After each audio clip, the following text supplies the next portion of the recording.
This is the honey. There is no room on this planet for anything less than a miracle. We gather here today to revel in the rebellion of a silent tongue. Every day, we lean forward into the light of our brightest designs and cherish the sun. Praise our hands and throats, each incantation, a jubilee of a people dreaming wildly. Despite the dirt beneath our feet, or the wind pushing against our greatest efforts, soil creates things. Art births change. This is the honey. And doesn't it taste like a promise? Where your heart is an accordion and our laughter is a soundtrack. Friend, dance to this good song and look how it holds our names. Please rise as you're willing and able in body and spirit for our opening hymn, Meditation on Breathing.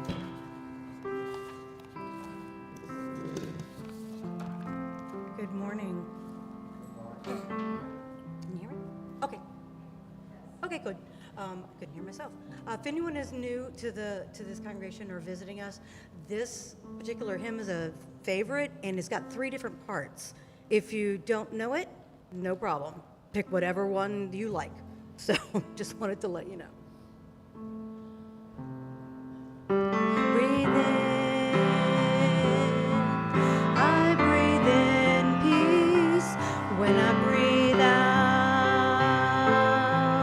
I breathe out love. When I breathe in, I breathe in peace. When I breathe out,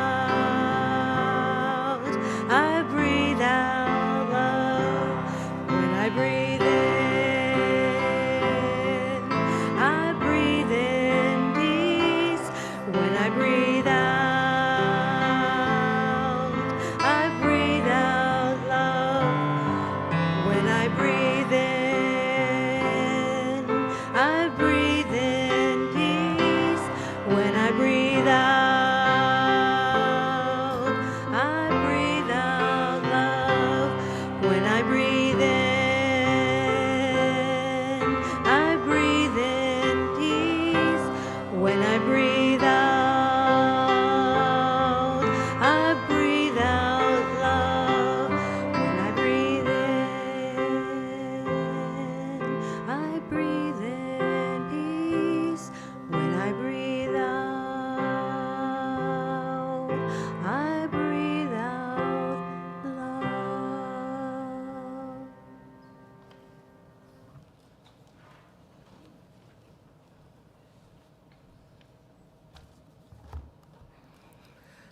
Welcome to the Unitarian Church of Baton Rouge. Our senior minister is Reverend Nathan Ryan, who's on sabbatical until September. Our second minister is Reverend Chris Long, who's just been here almost exactly a year. Over a year now, a few days, all right. Wonderful. My name is Leslie Grover, and I am going to be your worship leader for this morning. This is the annual Why Am a UU service led by the Worship Guild. And you see behind me members of our congregation, and you all are in for a treat. So for our announcements today, this is from Melanie Mayo and the safety team. Forms are now available to request access to the building. We're upgrading our electronic entry system. They are outside and also on the membership table. The keys are still going to work for several more weeks on the sanctuary door, the fellowship hall door, and the door to the right of the fountain. But please remember to fill out those forms. All right, with that being said, Ethan, will you come and assist me? There is a ritual we have at this church, and this is where we place stones. So Ethan, I'm going to ask you to place one stone today. Steve Watkins passed away on July 20th. And so a celebration of life service is going to be held sometime after Reverend Nathan returns from sabbatical. We have condolence cards to Vera Watkins on the death of her husband, and also to Bren Watkins on the passing of her father, Steve. We are also going to place a stone for Liz Hamlin on the death of her aunt and godmother, Shirley Rice. We have a card for her as well. Thank you, Ethan. Now we're going to ask you to place stones. Your stone can represent a joy, something not so joyous, a triumph, a trial, whatever is on your heart. We invite you to come along the east and west wings to share a stone. And if you're joining us online today, we ask you to place a virtual stone. Visitors too are welcome to join us. We now place our stones for the morning.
We now say these words as we light our chalice.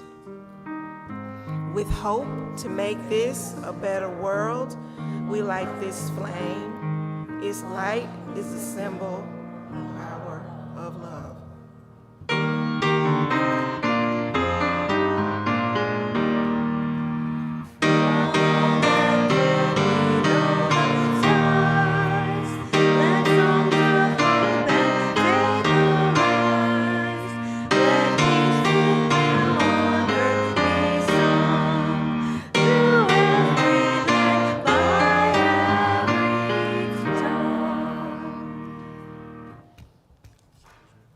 Good morning.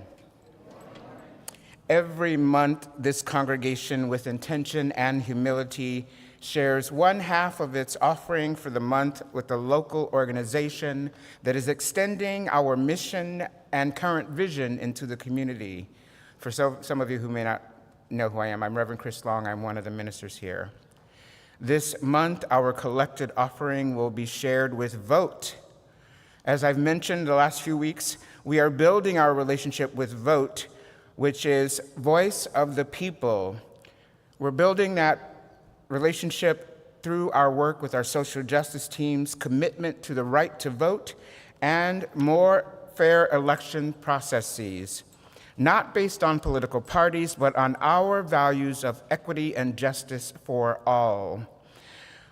A few weeks ago, we received a letter from the deputy director of Vote. They write, "We are honored you have discovered our work and are interested in supporting us as a congregation. Our gratitude is endless." They write, "All donations made to the organization, unless otherwise requested, goes into our general operating of our annual budget. We utilize these funds for payroll or our nearly 30-person staff to pay our rents and utility bills at three office locales, and for resources and supplies related to our programming, supplies, food for monthly chapter meetings, communications, and print materials for canvassing, hosting voter registration drives. They will also be using our parking lot this coming the 29th, whenever that is. Is that next Saturday? Next Saturday, they'll be hosting Check Your Brakes and a cooling station for people to ensure that folks aren't being pulled over. So they'll be using our parking lot for that event from 11 to 6. So if you're in the area and need your brake lights checked, please do stop by. As always, visitors, please feel no obligation to give. We at this church are building on our financial giving as a spiritual practice, extending our values into the community in yet another way. This morning's offering will be humbly accepted and shared in the same spirit. Please give generously if you can. Will the ushers please come forward?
Every Saturday morning, my husband and I rise early and head off to volunteer at our local food bank. The food bank is supported by people from 28 different congregations, including our Unitarian Church. After we set up, volunteers gather as our director reads a Bible passage and a prayer. As a UUN atheist, these prayers initially caused me discomfort. As I stood listening, I heard all the things I did not agree with. But by focusing on the things I disagreed with, I created a sense of separation and of judgment between me and the others.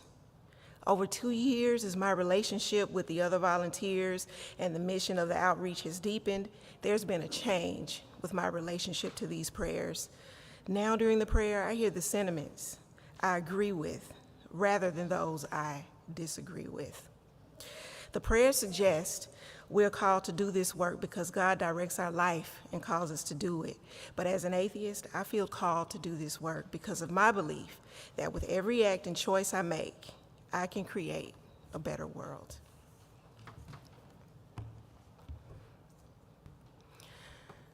We're going to have our prayer for the morning. I would like to invite you to take a deep breath. And just wherever your breath is in your body, just allow it to dissipate to calm. Dear God, inner self, Mother Earth, ancestors, all who are divine, we are grateful for this opportunity to gather together in body, spirit, or heart. Today, as the world swirls around us in division, hatred, and exclusion, we are reminded of just how precious showing up for each other and ourselves is. Strengthen us as we do our best to keep learning, loving, and growing the generosity in our spirits. Hold us as we work together to create a more loving, just, and accepting world. Walk with us as we provide respite and solace to those who are lonely, searching, trying, and especially to those who feel like giving up. We are here in this moment together. May the love in our community radiate from our hearts and into the world and drench it with hope. Amen. Ashe. May it be so. Blessed be.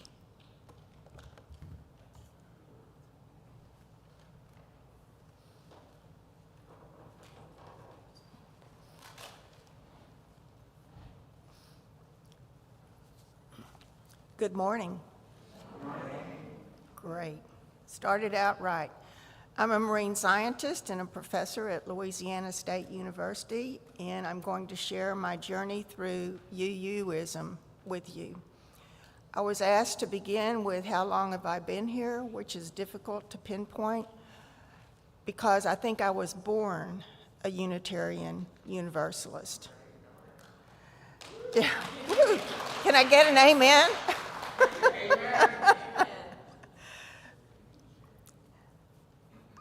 The whole time, my father, who was Catholic, and my mother, who was Lutheran, sent me to Methodist Sunday school without them attending any church themselves. I kept wondering, is this really true? And that followed me throughout high school. I continued agnostic, but was UU principled. Respect for all living things, especially as a scientist, individuals and the earth, desire for peace, care for others, and justice and equity were part of my psyche in a non-organized religious life. But life happens. I moved from my first marriage after 16 years, I think after I discovered respect for myself. I'm now married to Gene Turner, who many of you know, for 35 years. He's also a marine scientist and emeritus at LSU. Our lovely daughter is 34. Gene shared his Buddhist religion with me. As we were getting to know each other, he said something to me one day, or I said something and he said, "That's very Buddhist of you." And I said, "That's very Nancy of me." When our 4-year-old daughter was lying on the living room floor with her arms spread out and her legs together, I asked her, "What are you doing, Boo?" She replied, "I'm Christ on the cross." She did go to a Methodist nursery school and received a lot of love and caring there. But Gene and I looked at each other and said, "We've got to do something about this." Gene mentioned the Unitarian Church to me, probably the first and my most special visit, even till today, other than the installation of Reverend Chris, of course, was the lecture by the nun, Catholic nun, Sister Mary Prejean, who worked to stop capital punishment, and she's still working on it. After a few more visits, I started to get hooked. My thoughts and beliefs were very similar to what I was hearing here. I decided to join the religious education teachers to learn more about the church, and I figured, what better way to keep an eye on my daughter's religious education than to actually be in the classroom? I became more and more involved with the church, volunteering for St. Vincent de Paul at that time, lunches and cooking, collecting goods for the women's shelter, the food bank, attending social justice events, and making friends. I knew I was a UU, but I was still hesitant to declare, nor did I think I needed to declare that I was.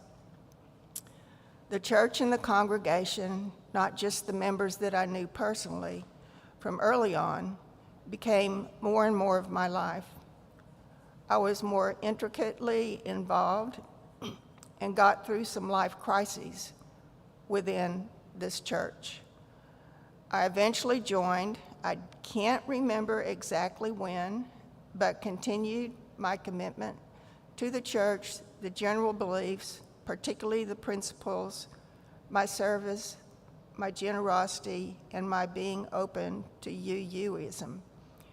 I even gave a talk at a General Assembly in New Orleans in a workshop on the Mississippi River, of course. That's my thing.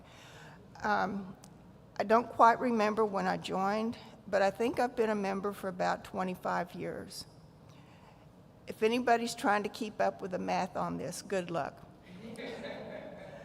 I consider my time with our church, with our congregation, and away from the church with our congregation, and with members anywhere, as my time to recharge from work, even though I love it, and my other commitments. I am with others who believe in the basic principles and take them seriously into action as fits the individual. I am a proud member of our chosen community. I am enveloped in love, care, respect, and acceptance. Ashe, so be it.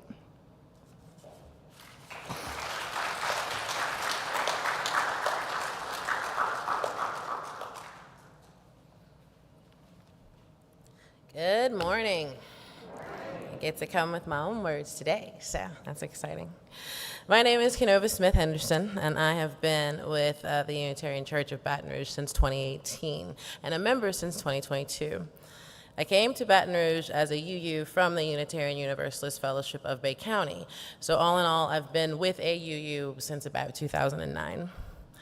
How I first showed up at the Unitarian Church of Baton Rouge is linked to how I first showed up at the Unitarian Universalist Fellowship of Bay County. I am a pagan, more philosophically driven than deity driven, but pagan nonetheless. In 2008, the UU of Bay County had a desire to perform a winter singing solstice ritual, which is available on the UUA.org website. And they needed singers and drummers. The Emerald Coast pagan community, of which I was a part, heard the call and showed up. And that was my introduction to UUs. That congregation is highly secular humanist. It encourages questions and reflections. It is lay-led, which offered many opportunities to be present and feel seen just as I am. From being a greeter to speaking from the lectern to serving on committees, UUFBC welcomed me, and I did need a member to be a part. And it took 4 years before I decided to become a member. When Hurricane Michael came through and decimated my hometown, my ex-husband was working for Blessing Marine, and his port was New Orleans. When I picked Baton Rouge as our new home, having never set foot outside of Florida in my life, I chose where we would live based on the location of this church. I knew, or I believed at least, that if I had nothing else, I would have the community of this place. And this church offered me the same foundations, the same support, plenty of avenues to explore, and the same 4 years to sign their book. Having a space to show up as yourself changes me every Sunday. There is a freshness in this space that still holds almost 5 years later. The words from the pulpit, the social awareness, the range of generations who show up, all of this offers so much opportunity for exchange and connection, for learning and experiencing, for true personal growth. Every UU congregation that I have visited inspires me, but the Unitarian Church of Baton Rouge is my home. Here I can trust that I am not alone in my worries or my concerns. Here I can trust that joy is but a smile or a hug away. Here I can be that joy or that shoulder, and it doesn't matter if I've never met you before, because this is a safe space. The first way to show up is to show up for each other. Unfortunately, I moved here under a duress that too many of you have also experienced. Hurricanes and floods have reshaped your lives multiple times. UCBR knew what I would need better than I did when I arrived. There's a warmth to southeastern Louisiana that I truly have never experienced anywhere, and it lives within these walls. Are we perfect? No, not at all. Perfection is a notion created to keep us feeling less worthy all of the time. What we are is adaptable. What we are is growth-minded, and not growth as defined by acquisition, but growth as defined by sustainability. Each person that I've met here seeks sustainable living, physically, emotionally, spiritually, and that keeps me authentically on my own free and responsible search for truth and meaning. Supporting this church is easy. 2023 brought me a divorce, changing not only the life that I live, but also the expectations for the life that I would be living. I plan to be a strong financial presence this year. However, that was not to be. Nonetheless, it is in service to the Unitarian Church of Baton Rouge that I make my strongest contributions. I am generous with my time and fully supported by a staff who reminds me of healthy boundaries and encourages me to remember myself. If any of you have been asked by a certain someone, "Where's your breath in your body?" then you know what I'm talking about. My experiences in the Unitarian Church of Baton Rouge inspire me to make room for others, or space for others, simply because I always feel like there's a space for me here. It's not, that kind of comfort is not always available to me all of the time. It's not always available to anyone all of the time. So when I am comfortable and I can see that someone else is not, I am encouraged to actively reach out.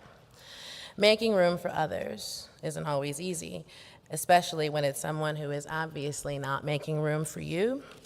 However, another way in which my experiences with this church inspires me is to remind me that we do good not because it's easy. We do the good thing because the good thing is worth doing. I love being a part of the church that shows up. When you hear that, what does that mean to you? The ways in which it has shown up for me are personal, professional, communal, and spiritual. My first friends that I made in 2018 are still here with me today. And I've made new friends every year. I found my job in the weekly bulletin. In the South, everyone wants to know if you have a church home. And, and while I have given a lot of elevator speeches about what UUs believe, rarely have I ever had to explain to anybody who we are. And spiritually, wow. The 6 sources are well explored here at the Unitarian Church of Baton Rouge. There are book groups on social issues and personal reflection and workshops on sustainable living.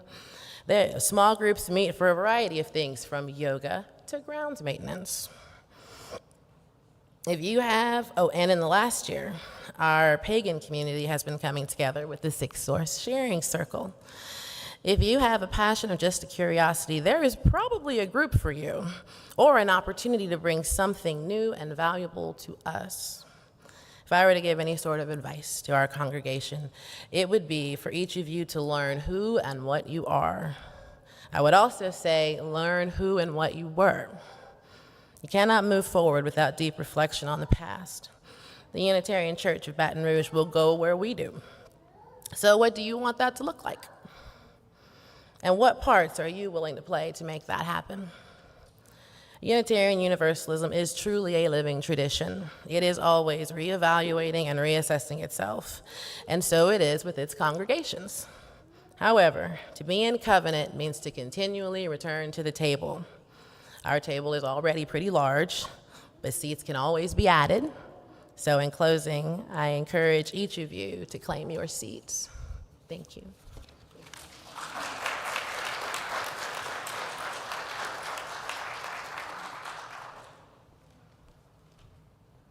Please rise as you're willing and able, body and spirit. For our next hymn, Love Will Guide Us. Thank you.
The Day You Begin by Jacqueline Woodson.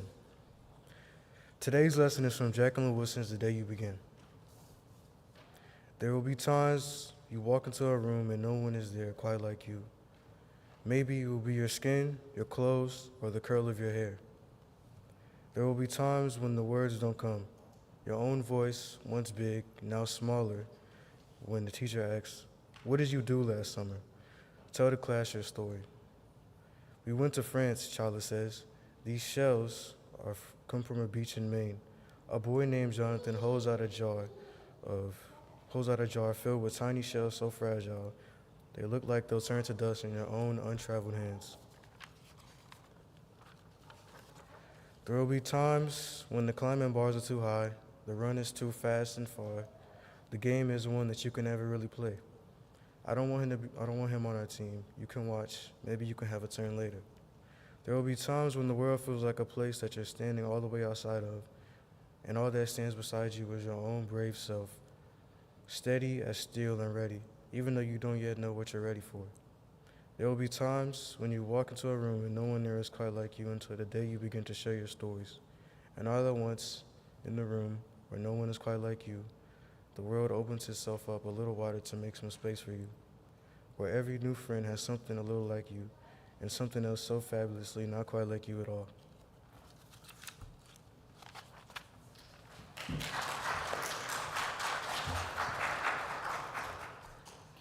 Please, right where you're seated, join us for our next hymn, Glory, Glory, Hallelujah.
Hopefully I can get through this without crying today. I couldn't last night, but we'll see. I think I'm all right. Good morning. I am Grace Nicole Anderson, and I serve as one of your congregational hymn leaders, substitute usher, and wherever I'm needed, quite frankly. And I do love every minute of it. So this service has always been particularly important to me because it provides valuable insight into the lives of fellow congregants and your varying but equally weighted connections to our wonderful church. But for me, it is a love letter, a time that does not come around often enough. Okay, so I'm a little selfish. I'm still learning to share even at 43 years young, and yet it is such an honor to have been chosen to share some of my 7-year journey here at UCBR. So one word comes to mind, and that word is purpose. Oxford Learners Dictionaries defines purpose as the intention, aim, or function of something, the thing that something is supposed to achieve. But I also do not need a dictionary to tell me that purpose is also the thing that someone, that one being me and you, is supposed to achieve. And it is here that my story unfolds today. I quickly revisited my story for this very same service in 2019. If you do the math, that's 4 years of heavy soul traveling. So before I move any further, I want to delve into numbers for a moment. Will you indulge me? Okay, well, thank you. You could have said no, so I appreciate it. I feel something kind of brewing a little bit. So any numerologists here? Okay, all right, of course, you will be, Canova. Okay, according to numerology.com, so hold on, I know y'all can go ahead and laugh. You know, it's too obvious. Numerology.com, but I get it, just give it a chance. So when strength and efficiency are needed, it's the number, okay, iPad, what are you doing? It's the number 4 to the rescue. The 4 in numerology is a no-nonsense number with a heads-down approach to life and work. It is extremely dependable and lends a great amount of stability to a person or situation. Me. The number 4 is dedicated to advancing, but in a more conservative way than a progressive one. It sticks to what is tried and true instead of attempting methods that are new. Well, that kind of defines me, but not really. But in reality, in numerology, number 4 carries a wise and rational energy that can bring us a sense of security and consistency. So, this is definitely where I currently am in life, focusing on security and consistency that are grounded in your favorite word, sustainability. As Reverend Long so frequently reminds me, so he gets me too, Canova. So it has a strict definition of right and wrong and tends to see things as black and white with no gray in between. But for me, this relates to justice and equity, for there can be no in between with these matters. The number 4 utilizes also mental strength to build a life of service and contentment. So, lots to unpack, but I would like to draw attention to these specific keywords and or phrases. Number 1, no nonsense. Number 2, heads down approach to life and work. Number 3, wise and rational energy that can bring a sense of security and consistency. But what I'm about to say may sound the opposite. Let's have a Sophia from Golden Girls moment. Picture it. You know, that was her favorite line. Sicily. No, we're not in Sicily. December of 2019, I lost my vehicle and walked away from a job where I was a manager of an $800,000 revenue location. Work that I put in to make that happen. By the time of July 2020, I was spiraling deeply into depression like I had never experienced. COVID was rampant, and although I knew that my church was here, I could not bring myself to reach out. The only person who knew my whereabouts were my dear sister and God's friend. You all know who she is. Leslie Grover. Well, my godson, he knew too, because he was there. Can't forget him. But she respected my wish to not disclose my location to anyone. So if you all are mad and wonder what happened, don't be mad at her, be mad at me, because I told her, don't tell nobody. So in December of 2020, I walked away from an apartment that was not conducive to my mental health. And I don't know what it is about the month of December, but it is not good to me. I recall another life-changing event in 2012. I left another job to pursue the beauty industry.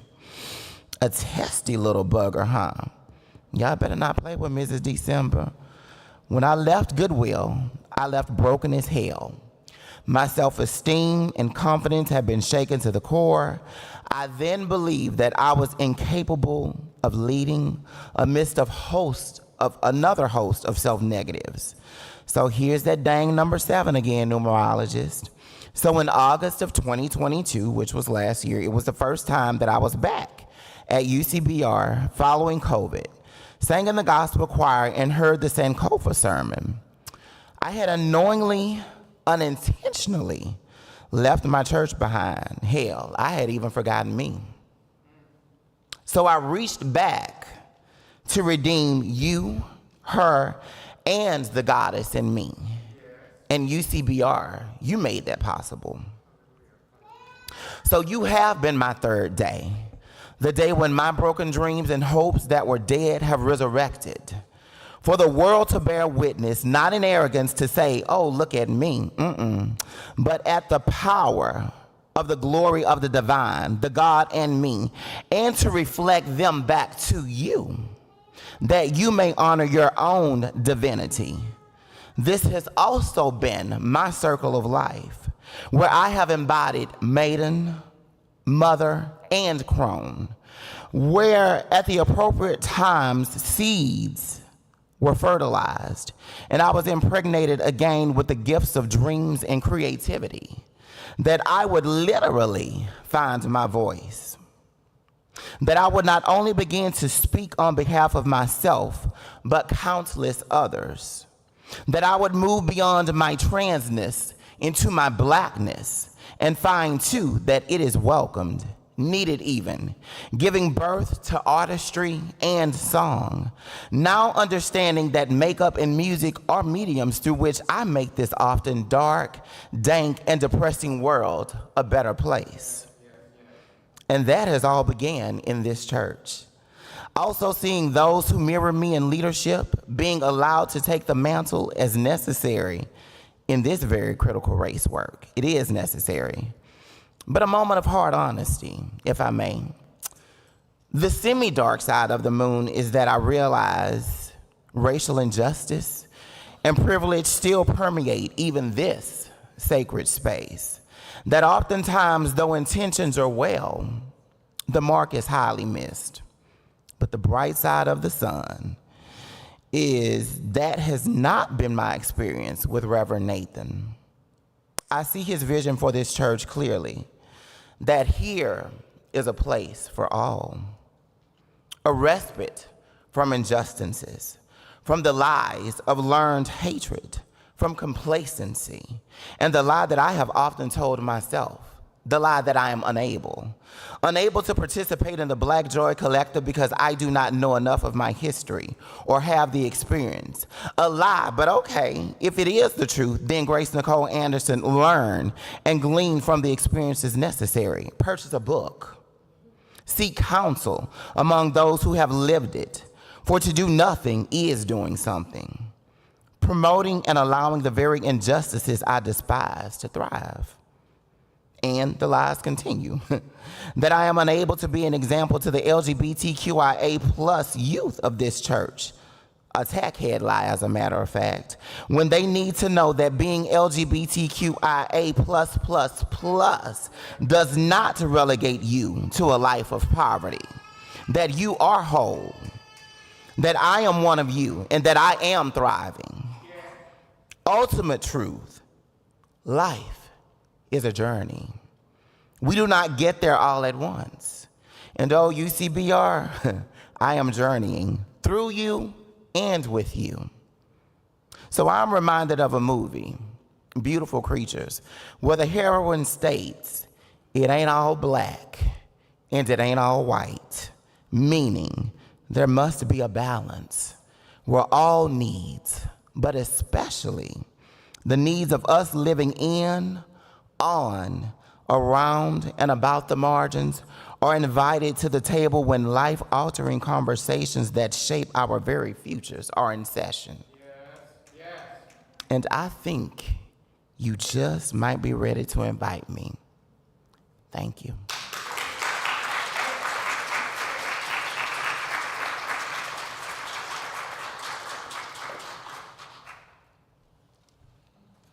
That's gonna be tough to follow.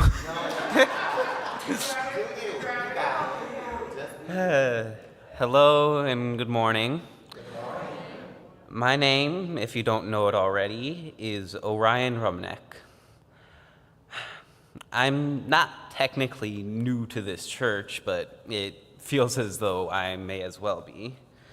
My family went to this church since when I was too young to really remember anything, but we've only come back recently after just stopping for a while, and I kind of regret not coming back sooner.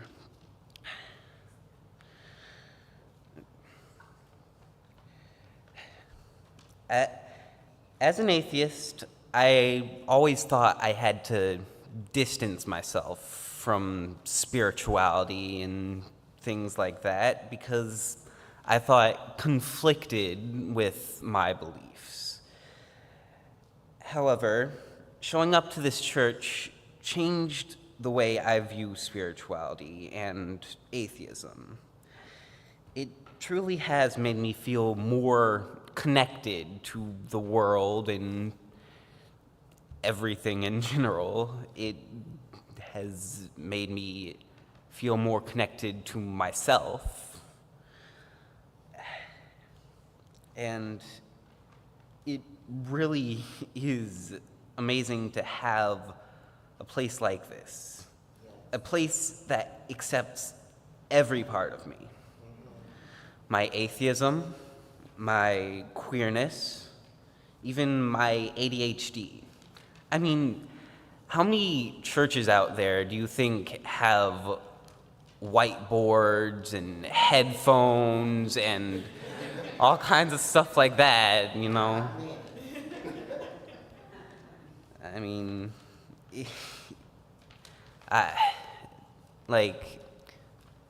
the only reason, part of the reason why I feel so comfortable being able to sit down and listen is because I have a whiteboard to draw on and stuff like that. And it's really helpful. It's helped make me feel comfortable. And I've not seen many places in general with gender-neutral bathrooms. This is pretty much the only place I've seen in my life. And that is what is so special about this church to me, is that it not only tolerates and accepts me, but it goes out of its way to make me and others like me feel comfortable. Say it. This church has shown up for me, and in return, I try to be here as much as possible. And I sincerely hope that me being able to be comfortable here has given other people room to be comfortable themselves.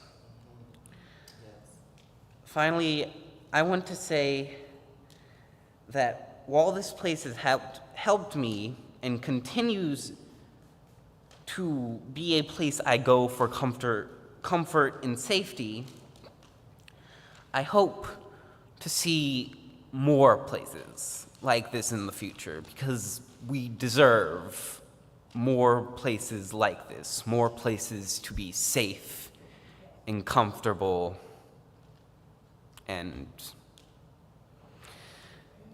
yeah.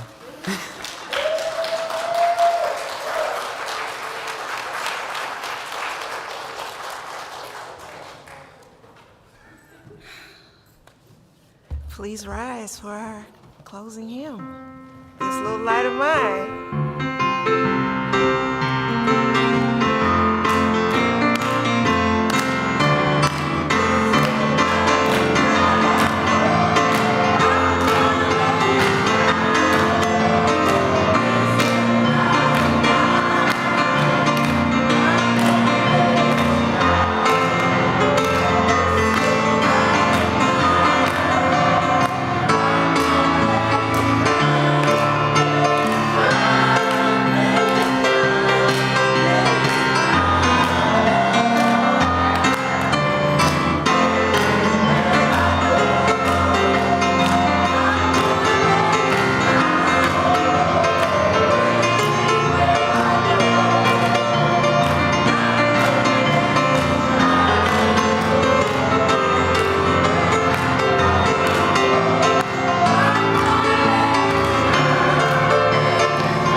our connections to one another, to the spirit of life.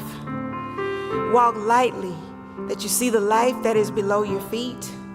Spread your arms as if you had wings and could dance through the air. Feel the joy of the breath in your lungs and the fire in your heart. Live to love and be a blessing on this earth. Amen. May it be so. Ashe. Blessed be. Go in peace.